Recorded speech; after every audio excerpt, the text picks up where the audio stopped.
วัสดีค่ะ สวัสดีครับ Welcome to NBT World's The Fireside. I'm Benjamin Ruchopagan. And I'm Nawarat Wongseraraya. Every week we explore what's going on in Thailand, diving deep into our latest obsessions. So we actually have a very serious episode this week. Thailand is mourning the death of Her Royal Highness Princess Pacharakitiyapha Narendra Thepayawadi Kromalwang Rajasarini Siripat Maha Wachara Rajatida. And she had passed away on June 11th, 2026 at the age of 47 after a prolonged illness. Now, Her Royal Highness, who is also affectionately known as Princess Pa, she had held many public roles over the course of her life. She had been a lawyer, a prosecutor, a diplomat, and a royal who devoted much of her career to the questions that are a little bit uncomfortable in society, including those of justice and the rule of law. In Thailand, she is also remembered for her work on behalf of women in prison and their children. It's a very overlooked segment of society, I think. And thanks to her, she gave it a lot more attention, the attention that it deserved. Now, one of the most significant international legacies, in fact, associated with her name is the Bangkok Rules. This is formerly known as the United Nations Rules for the Treatment of Women Prisoners and Non-Custodial Measures for Women Offenders. This is a very interesting idea of non-custodial measures, right? This was adopted by the UN General Assembly in 2010, and they were the first international rules to focus specifically on female inmates or women in prison and women in conflict with the law. Great work she left with us indeed. Now, the Bangkok Rules were developed in response to a long-standing gap in the global prison system. And for decades, international prison standards were written as universal rules for prisoners. But in practice, though, they did not adequately address the specific realities many women face in detention. So Her Royal Highness Princess Pacharakitiyapha became closely associated with efforts to address this gap. And through the work in Thailand and in international forums, she helped draw attention to the treatment of women prisoners and to the need for more gender-responsive approaches in criminal justice. So in this episode, we will be examining this aspect of her legacy. The Bangkok Rules will be exploring why they were created, what they were designed to change, and how they've made a lasting impact. I really had no idea just how, important these were and how pioneering Thailand was in all of this. But to understand why the Bangkok Rules really mattered, it helps to look at the prison system that they had been responding to. So for most of the second half of the 20th century, the main international reference point, the international standards for prison conditions, was the United Nations Standard Minimum Rules for the Treatment of Prisoners adopted in 1955, right? So these were written as a kind of general standard for prisoners. In principle, they were applied equally in cases between men and women alike, but in practice, the prison system around the world was overwhelmingly built around male inmates. And to be honest, that makes sense because the majority of inmates are men and they make up the vast majority of the incarcerated population, but women were also present in those systems. It's not to say that there were no women inmates at all, but they were often treated as a smaller secondary category within these institutions, and they hadn't been designed around those needs because men and women obviously have different physical needs. Yes, and physiological systems indeed. So the gap did show up in very basic ways. In many prison systems, there were little serious attention paid to, of course, the menstrual hygiene, reproductive health care, pregnancy, childbirth in prisons, breastfeeding, or even the care of mothers with young children that are inside. So questions of privacy and dignity were also handled through routines that did not necessarily take women's circumstances into account. So even when prison standards were framed as neutral, they lived experience of imprisonment was not neutral to them at all. It's not neutral when it affects people so differently, Yes. right? When in terms of childbirth or Yes. pregnancy, you would need extra care, extra nutrition, extra privacy when it comes to that. Because now there is a third person that has nothing to do with the punishment Yeah. whatsoever that is being impacted by these measures. Yes.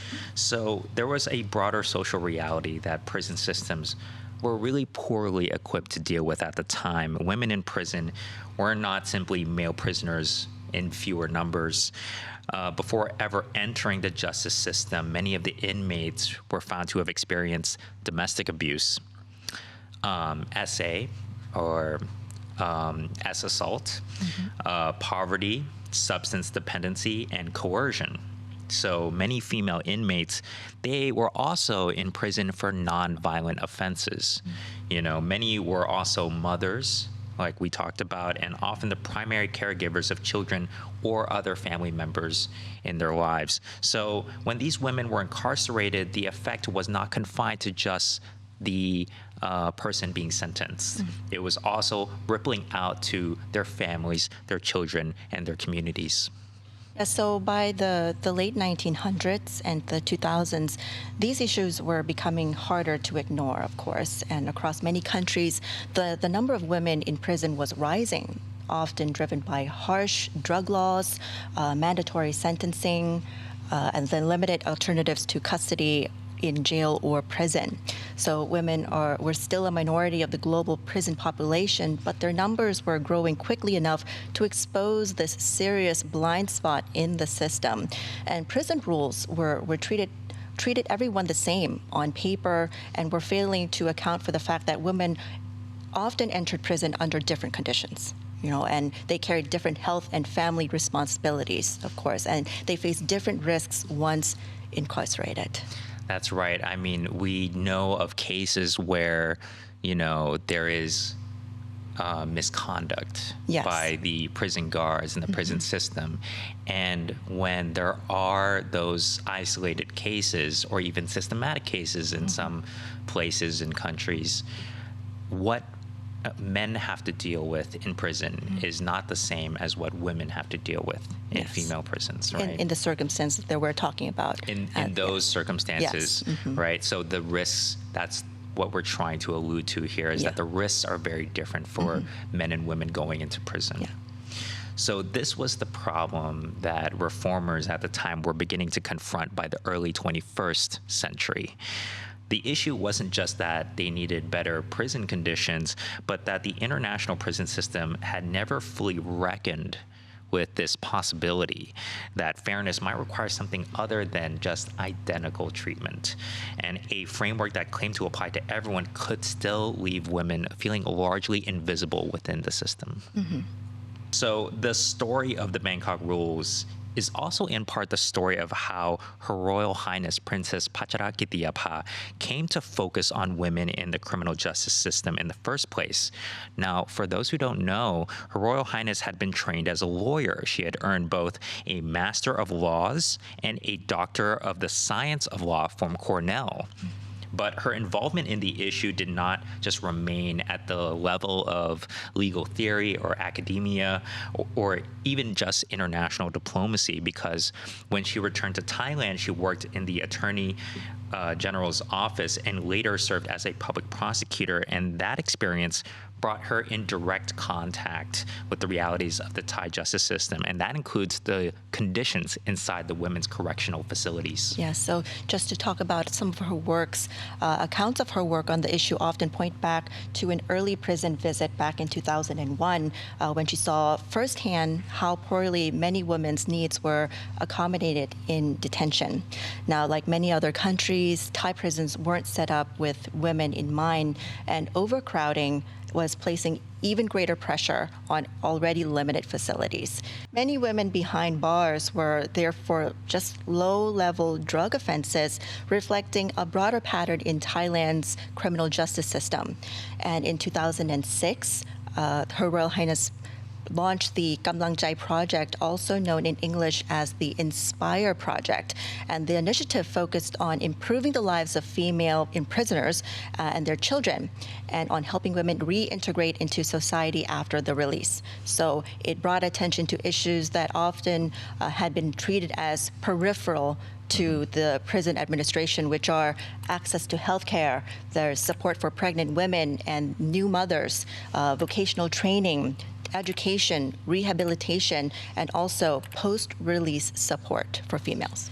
In my opinion, like a lot of her ideals within the Gamlangjai project, they reflect a very sort of holistic, progressive perspective on restorative justice versus just punitive justice.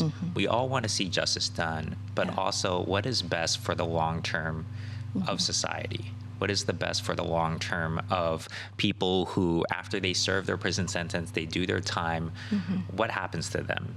And they've had a change of mind, they've already improved on themselves. So what happens when they go out back outside into society?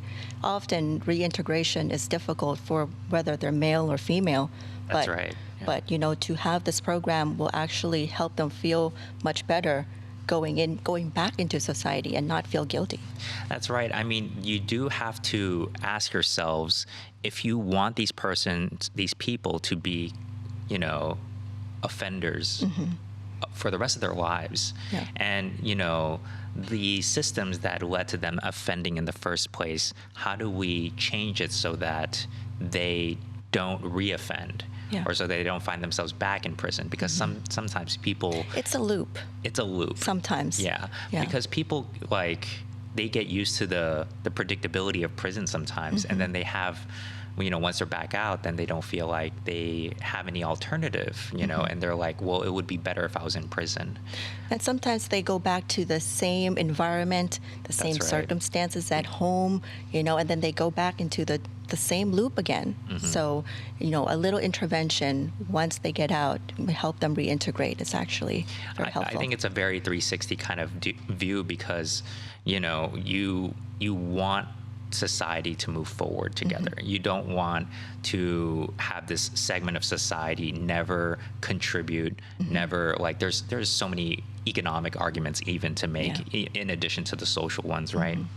So Gamlangjai reflected this broader view of justice, and it wasn't just concerned with prison conditions, but what happened before and after incarceration. The project supported the idea that women in prison should not only be seen as offenders who need to be punished, but also people with families, health needs, and the possibility of rebuilding their lives. In that sense, it served as an early platform for many of the concerns that would later be reflected in the Bangkok Rules. Now, by the late 2000s, this work had moved beyond a domestic affair. What began as an effort to address the treatment of women prisoners in Thailand was becoming part of a larger international conversation about whether the prison systems and the criminal justice policies were responding to women at all adequately, right? The next stage of this story was turning this domestic reform, the Gamlangjai project, into an international one. Yeah, so 2 years later, Thailand's reforms were shared to the United Nations in Vienna. And in 2008, Thailand presented the Inspire project internationally and used it to make a broader argument. That is, the problems facing women in prison were not unique to Thailand at all, and that the existing international standards were not sufficient to address them. So what began as a local intervention was now being framed as evidence of a global policy gap. Thailand's response was to launch the Enhancing Life of Female Inmates, or the ELFI project, as a platform for pushing the issue forward at the international level. And the aim was not only to improve prison conditions for women, but to persuade the UN system that women in prison required the dedicated set of standards of their own. That's right. Now, this ELFI or ELFI campaign had moved through the diplomatic and expert channels of the United Nations in Vienna, where there's a lot of criminal justice issues being tabled. And Princess Pacharakitiapa, who was already closely associated with prison reform in Thailand, became one of the most visible figures linked to the effort. That process culminated on December 21st, 2010, when the United Nations General Assembly adopted the UN rules for the treatment of women prisoners and non-custodial measures for women offenders, and that soon became known as the Bangkok Rules, a name that reflected Thailand's role in championing them. So bringing Thailand onto the international stage in a positive way. Yes, from just local work. That's right. Right? So the rules did created standards on issues that had often been ignored or inconsistently handled in women's prisons, and that includes access to health care, menstrual hygiene, like I mentioned before, mental health issues or mental health support, protection from abuse, contact with children and family, and the treatment of pregnant women and new mothers. And the rules also addressed how women were searched, how trauma should be taken into account, and when non-custodial measures should be considered instead of imprisonment. I think this is very interesting. It's just a biological fact that women have to deal with that you can't ignore. Because one of the most widely cited examples is the treatment of pregnant prisoners. Yeah.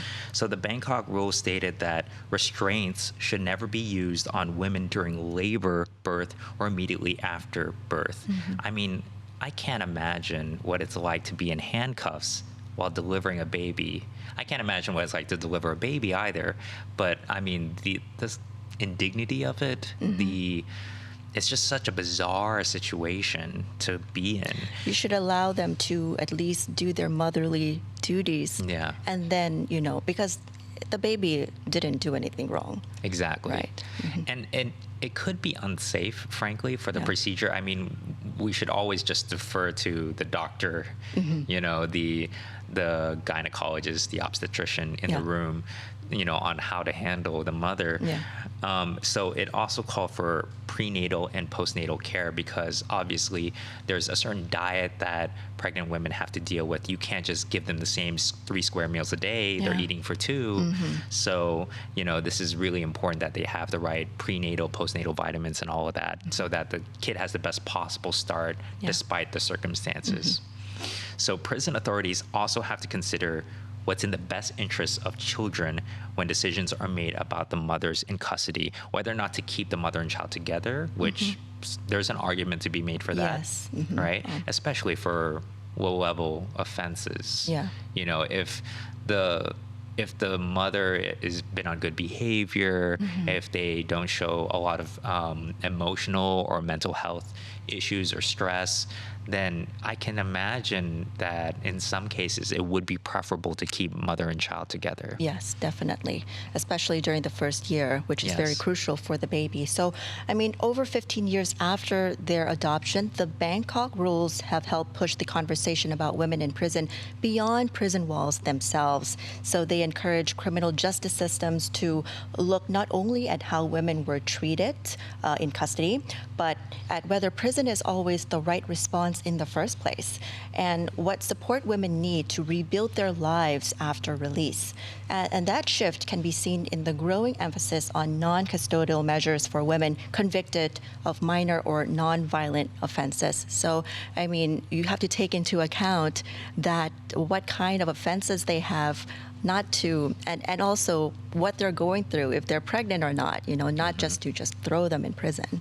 I mean, I think that really these reforms, they ended up becoming sort of the vanguard or the sort of pilot for a broader conversation about the prison system in general, because for a lot of low-level, offenses, drug or not drug related, I mean, if we're already dealing with prison overcrowding and, perhaps there is an opportunity to explore these non-custodial measures, that would better serve the community, that would better serve society at large.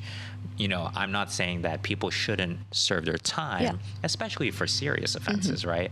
But if it's a misdemeanor or something that's a matter of months, in terms of how they're getting punished, then an ankle bracelet, perhaps, some restrictions there, probation, community service, all these things are ways that we can address the question of justice productively. So the Bangkok rules have also shaped what happens after imprisonment. So one example is the Restart program, or the Restart Academy, rather, which is the pre-release program developed by the Thailand Institute of Justice and the Department of Corrections. So it's structured as a social enterprise. It trains women in practical careers such as culinary arts, spa services, and arboriculture, while also teaching life skills and financial management. And according to the Thailand Institute of Justice, the program delivered a social return on investment of 7.7 times after 2 years, while also reducing drug use and repeat offending among participants. I think recidivism is a very, big problem, and places where there isn't this kind of program, it's very hard for criminals to find themselves or imagine themselves with a life outside of crime. And giving them real life skills that maybe they missed out in school, or maybe they didn't have the kind of home life that would have cultivated these life skills, and giving them practical trades to build a routine of life and to build their role in their community and to give them a place to go.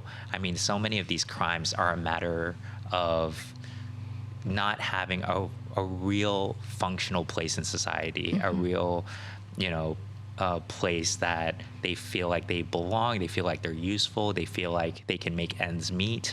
The economic and social factors, you really can't ignore all of the reasons why people get into the justice system in the first place. And I really agree with the financial management skills for them. Sometimes they go into prison not knowing how to manage their financials, and they end up doing offenses. But once they know, now they know how to make money, how to save.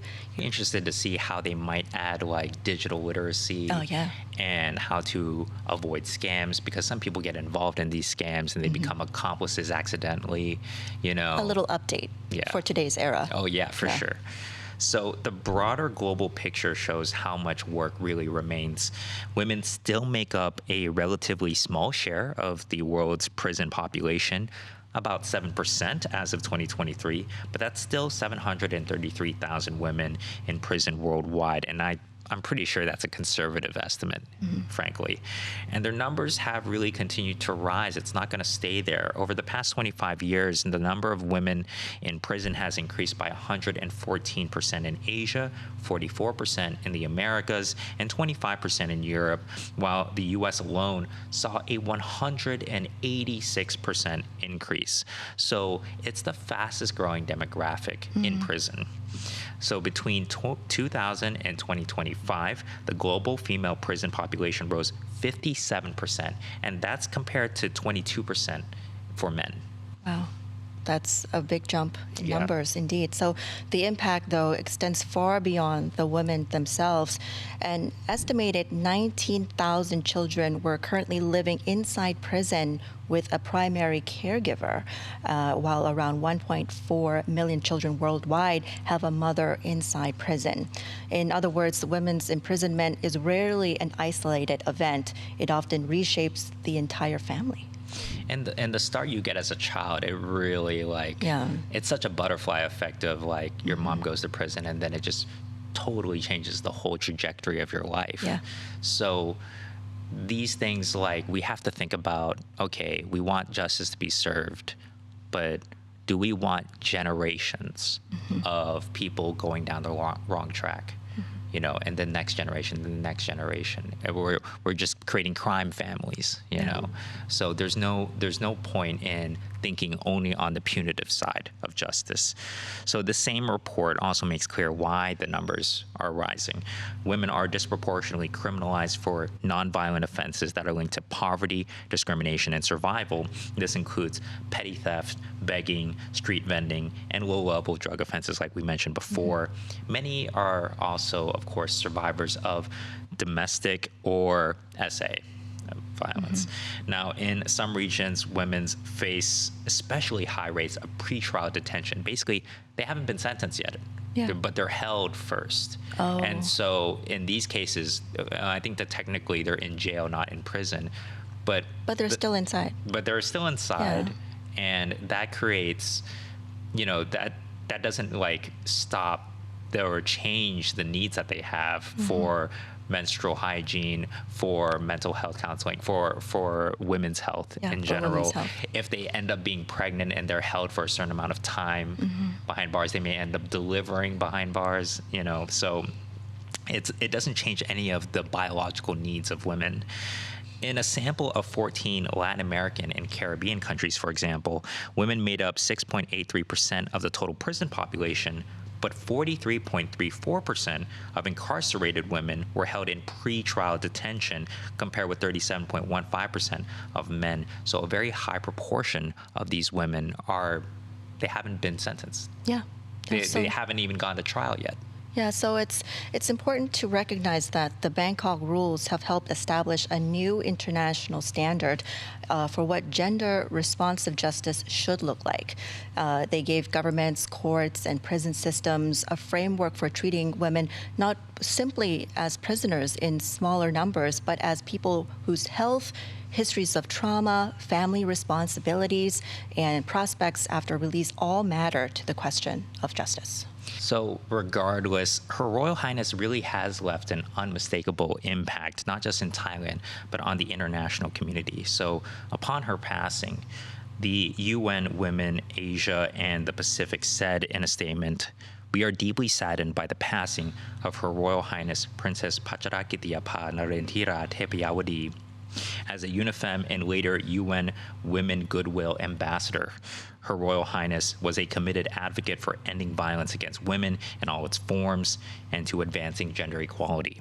Her leadership and commitment to women's rights will be remembered with profound respect and gratitude." Right. And now we turn it over to our audiences. Are there still gaps on how women are treated in the justice system? Let us know on MBT World's online channels. You can find us on YouTube, Instagram, Facebook, and Spotify. Thank you, and we'll see you next time. สวัสดีค่ะ สวัสดีครับ